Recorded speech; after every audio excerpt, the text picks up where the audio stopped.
and I think a significant part of the presidency is to restore democracy. This may seem like, well, are we in a democracy? Well, if you don't have a feedback loop, FAX, we'd have to, if you sorry. So tell you, gravitas can be difficult sometimes. If there's not a good feedback loop from the people to the government, and if you have rule of the bureaucrat, or if the bureaucracy is in charge, and then what meaning does democracy actually have? If the people cannot vote and have their will be decided by their elected representatives in the form of the president and the Senate and the House, then we don't live in a democracy. We live in a bureaucracy. So it's incredibly important that we close that feedback loop, we fix that feedback loop, and that the public's elected representatives, the president, the House, and the Senate, decide what happens, as opposed to a large, unelected bureaucracy.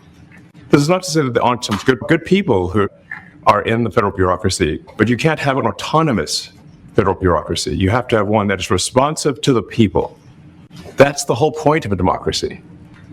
And if you asked to look at the founders today and said, what do you think of the way things have turned out? Well, we have this unelected, fourth unconstitutional branch of government, which is the bureaucracy, which has, in a lot of ways, currently more power than any elected representative. And this is not something that people want, and it does not match the will of people. So we've got to fix. We've also got to address the deficit. We've got a $2 trillion deficit. If we don't do something about this deficit, the country's going bankrupt. It's really astounding that it's optional to reduce the federal expenses. It's essential for America to remain solvent as a country, and it's essential for America to have the resources necessary to provide things to its citizens and not simply be servicing vast amounts of debt. And also, could you mention some of the things that your team has found, some of the crazy numbers, including the woman that walked away with about 30 million, right, etc.? Well, we do find it sort of rather odd that there are quite a few people in the bureaucracy who have ostensibly a salary of a few $100,000, but somehow manage to accrue tens of millions of dollars in net worth while they are in that position, which is what happened to USAID. We're just curious as to where it came from. Maybe they're very good at investing, in which case we should take their investment advice, perhaps. There seems to be mysteriously they get wealthy. We don't know why. Where does it come from? I think the reality is that they're getting wealthy at the taxpayer expense. That's the honest truth of it. If you look at, say, Treasury, for example, basic controls that should be in place in any company, such as making sure that any given payment has a payment categorization code, that there is a comment field that describes the payment, and that if a payment is on the do not pay list, that you don't actually pay it. None of those things are true currently. So the reason that departments can't pass audits is because the payments don't have a categorization code. It's like just a massive number of blank checks just flying out the building. So you can't reconcile blank checks. You've got comment fields that are also blank, so you don't know why the payment was made. And then we've got this truly absurd, a do not pay list, which can take up to a year for an organization to get on the do not pay list. And this, we're talking about terrorist organizations, we're talking about known fraudsters, known aspects of waste, known things that do not match any congressional appropriation. It can take up to a year to get on the list. And even once on the list is not used. It's mind-blowing. So what we're talking about here, we're really just talking about adding common sense controls that should be present, that haven't been present. So you say, like, well, how could such a thing arise? That seems crazy. When you understand that really everything is geared towards complaint minimization, so then you understand the motivations. So if people receive money, they don't complain, obviously. But if people don't receive money, they do complain. And the fraudsters complain the loudest and the fastest. So then when you understand that, then that makes sense. Oh, that's why everything they approve all the payments at Treasury. Because if you approve all the payments, you don't get complaints.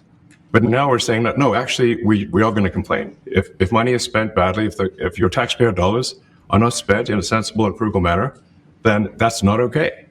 Your tax dollars need to be spent. Why is that? It's just common sense. It's not draconian or radical, I think. It's really just saying, let's look at each of these expenditures and say, is this actually in the best interest of the people? And if it is, it's approved. If it's not, we should think about it.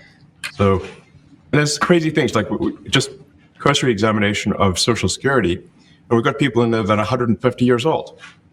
Now, do you know anyone who's 150? I don't. Okay. They should be on the Guinness Book of World Records. They're missing out. So, that's the case where, I think they're probably dead. It's my guess. Or they should be very famous, one of the two. And then there's a whole bunch of Social Security payments where there's no identifying information. Well, why is there no identifying information? Obviously, we want to make sure that people who deserve to receive Social Security do receive it, and that they receive it quickly and accurately. Also, another crazy thing. So, one of the things is we are trying to sort of right-size the federal bureaucracy, just make sure that this. Obviously, there needs to be a lot of people working for the federal government, but not as many as currently.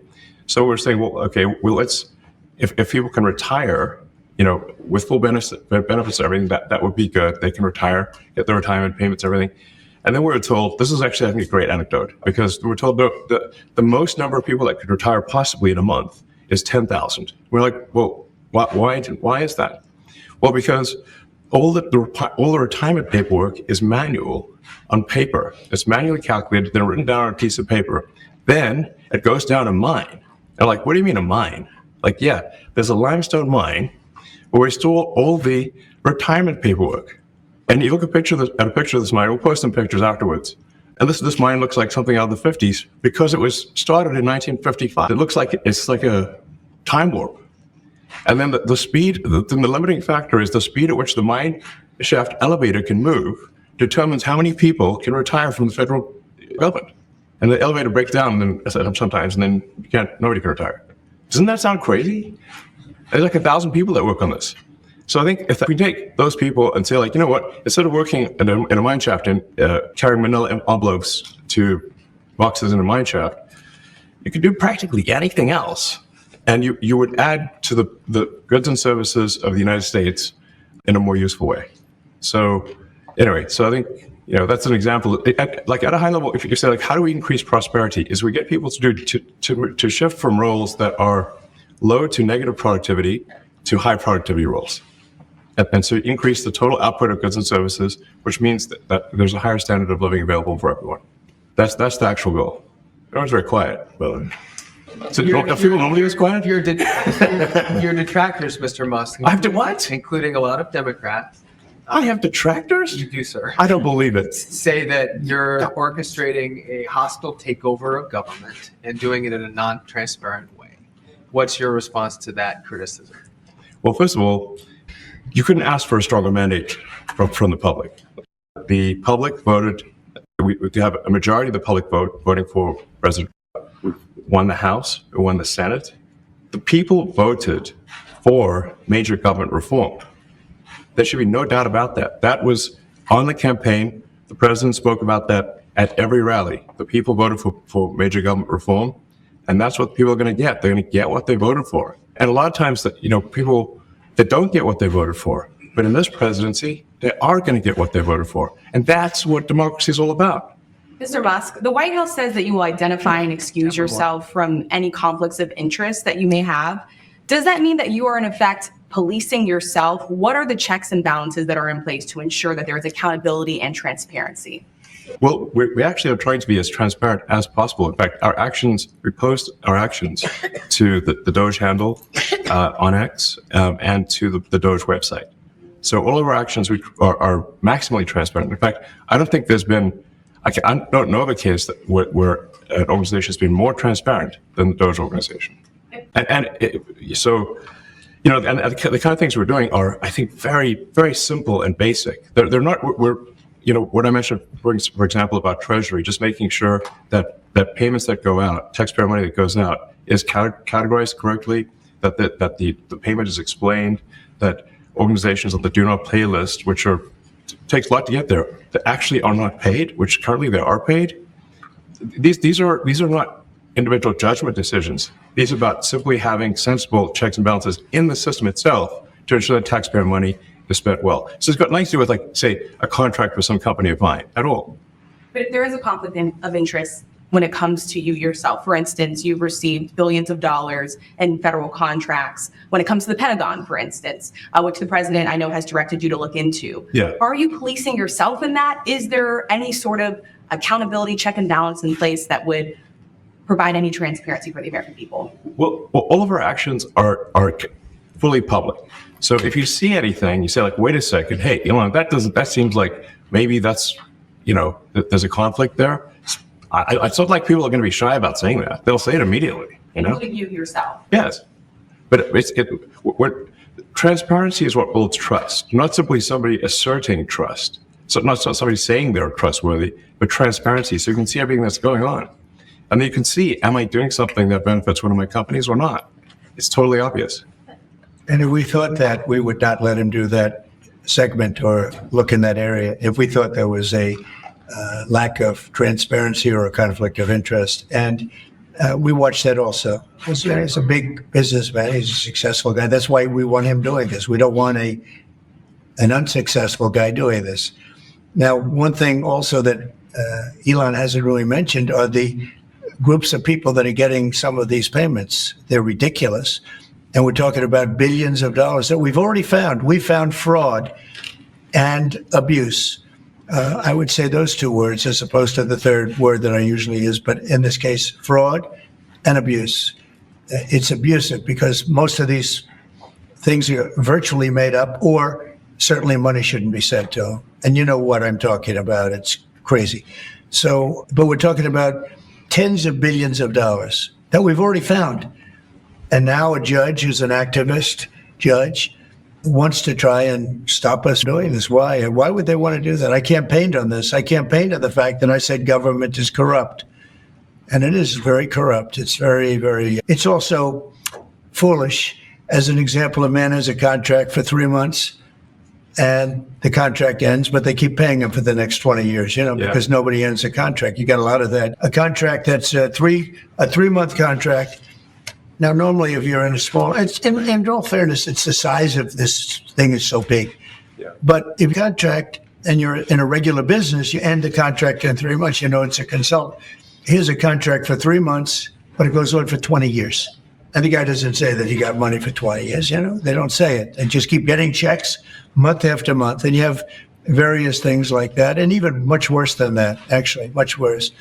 And I guess you call that incompetence, maybe. Yeah. It could be corruption. It could be deals made on both sides, where I guess the money he kicks. I think there's a lot of kickback here. I see a lot of kickback here. There's a lot of kickback. Tremendous kickback, because nobody could be so stupid to give out some of these contracts. So he has to get a kickback. So that's what I got elected for, that and borders and military and a lot of things. But this is a big part of it. And I hope that the court system is going to allow us to do what we have to do. We got elected to among other things, find all of this fraud, abuse, all of this horrible stuff going on. And we've already found billions of dollars, not like a little bit, billions, many billions of dollars. And when you get down to it, it's going to be probably close to $1 trillion. It could be close to $1 trillion that we're going to find. That will have quite an impact on the budget. And you'll go to a judge where they handpick a judge, and he has certain leanings. I'm not knocking anybody for that, but he has certain leanings. And he wants us to stop looking. How do you stop looking? I mean, we've already found it. We have a case in New York where a hotel has paid $59 million, $59 million because it's housing migrants, illegal migrants. All illegal, I believe. And they were being paid twice the normal room rate at 100% occupancy. Unbelievable. So it's a racket. Yes. Mr. Huston, can I ask a question? Well, if I may sort of just going for the president's comments, at a high level, okay, well, what are the two ingredients that are really necessary in order to cut the budget deficit in half from 2 trillion to 1 trillion? And it's really two things: competence and caring. And if you add competence and caring, you'll cut the budget deficit in half. And I fully expect to be scrutinized and get a daily proctology exam, basically. Might as well just camp out there.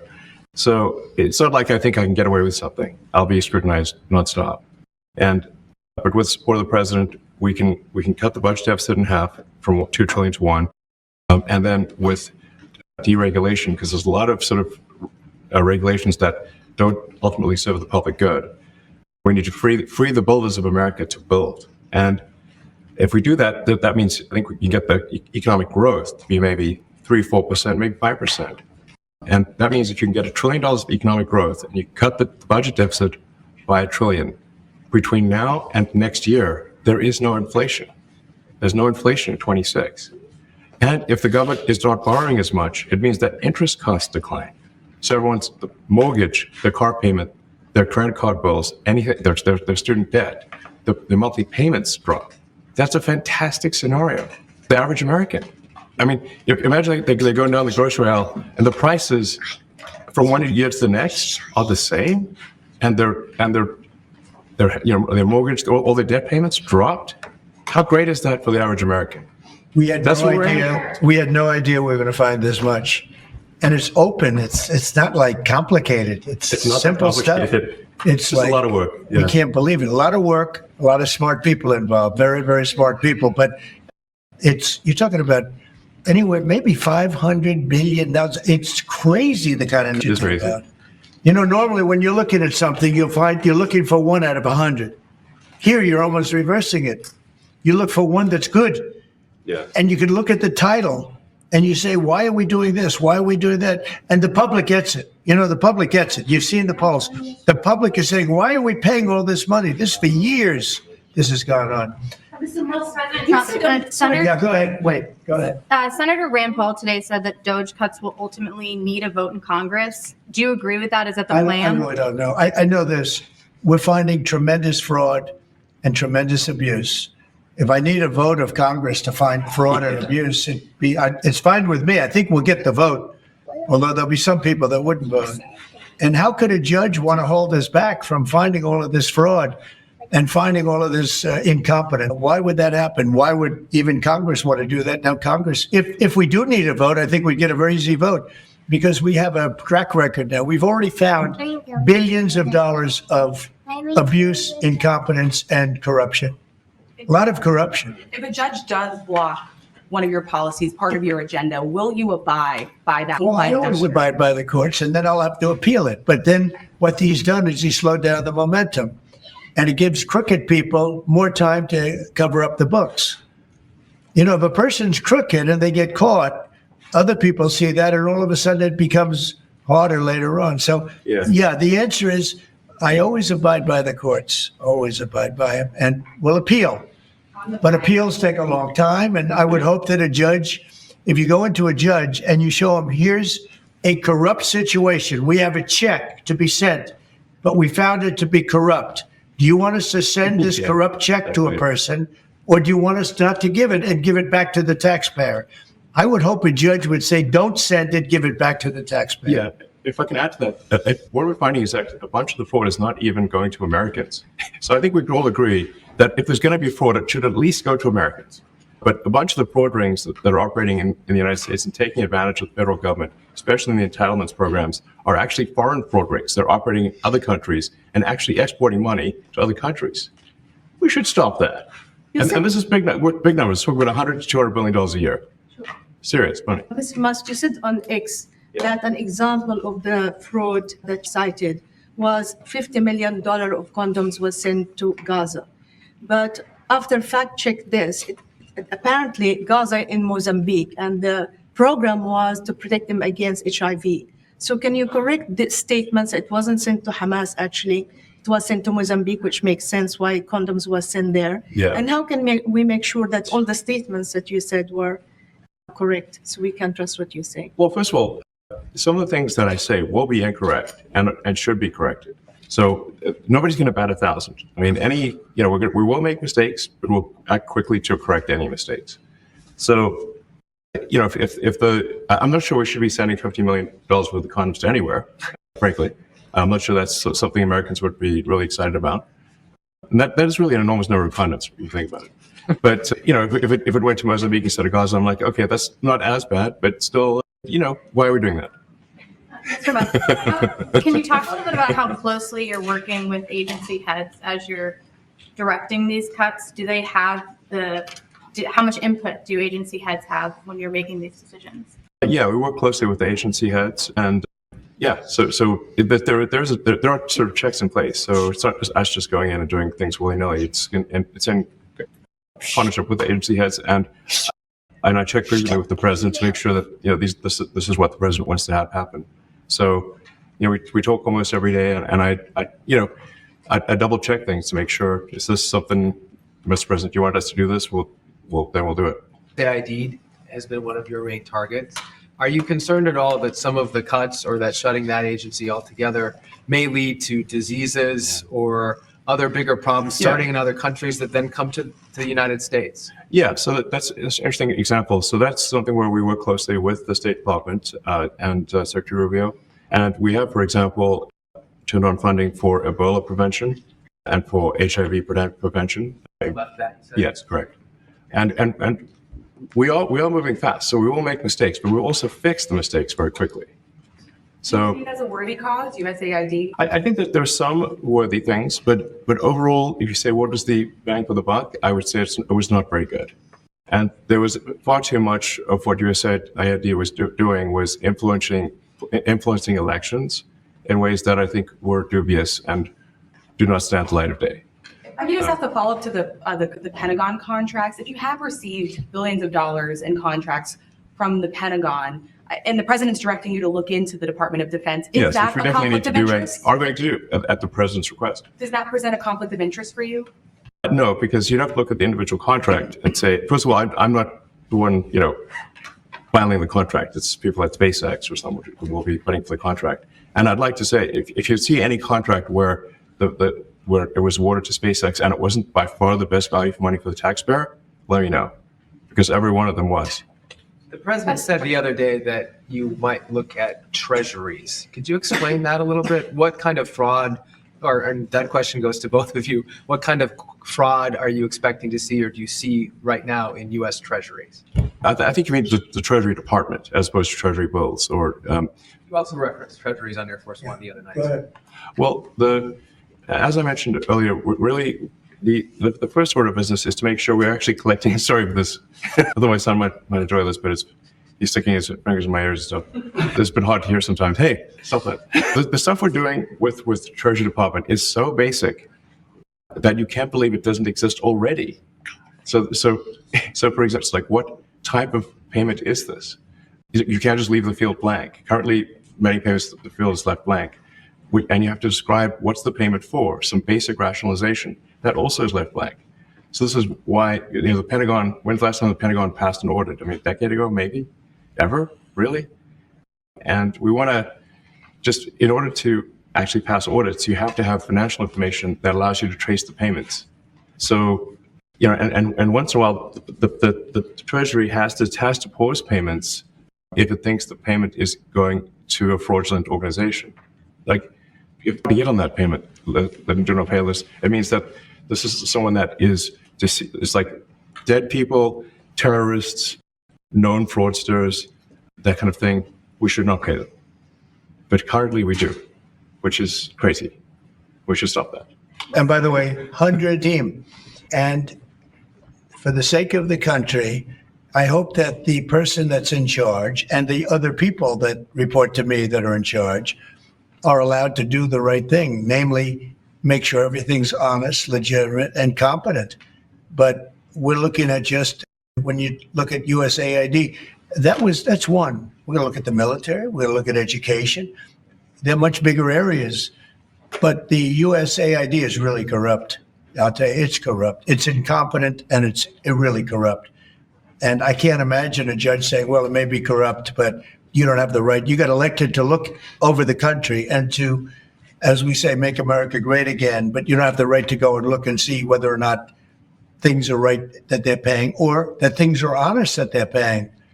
And nobody can even believe this. Other people, law professors, right away, you're supposed to be running the country, but we're not allowed to look at who they're paying it to and what they're paying.